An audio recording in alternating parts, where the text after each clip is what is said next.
حیدر کرار باب مدیر علم مولانا شیر خدا رضی اللہ تعالیٰ عنہ فرماتے ہیں جب سے میں نبی پاک علیہ السلام کے دامن کے ساتھ وابستہ ہوا میں نے کبھی اپنی شرمگاہ کو دیکھا ہی نہیں.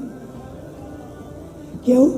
جن آنکھوں سے اللہ کے حبیب کے چہرے کی زیارت کروں ان آنکھوں سے میں دیکھوں کیوں؟ حالانکہ دیکھو کوئی ایسی ممانعت والی بات نہیں، لیکن ادب اور عشق یہ دونوں لازم ملزوم. عشق ہو تو ادب ہے، عشق نہیں تو ادب بھی نہیں. جن لوگوں کو دلوں میں عشق ہے ان سے بے ادبی نہیں ہو سکتی، اور جو بے ادبی کرتے ہیں وہی کرتے ہیں جن کا دل عشق مصطفیٰ خالی ہے. دیکھو کتنی اونچی بات ہے. اسی طرح سیدنا عثمان غنی رضی اللہ تعالیٰ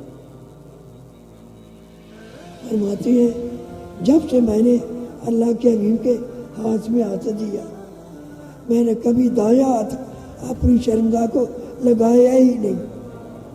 کیوں؟ یہ ادب کے خلاف ہے. جو ہاتھ میرا اللہ کے حبیب پہ دستے مار کر لگ جائے وہ ہاتھ ایسے کیوں لگے؟ کیا شان سبحان اللہ. غور کیجیے مسلمان میں.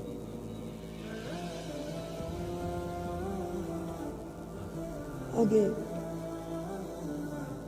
حضرت امام جعفر صادق رضی اللہ فرماتے ہیں میں نے کبھی بے وضو اللہ کے حبیب کی حدیث بات کبھی بیان نہیں کی.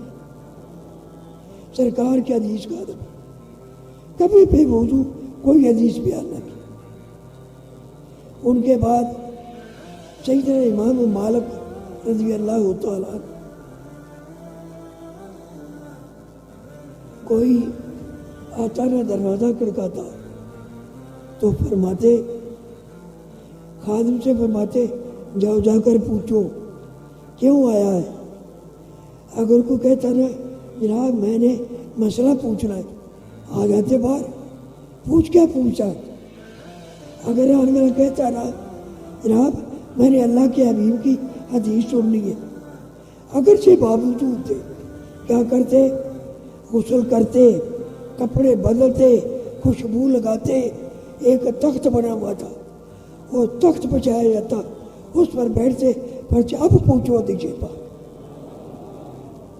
اور جب حدیث پاک نہیں بیان کر رہی کبھی اس تخت پر پاؤں نہیں رکھا.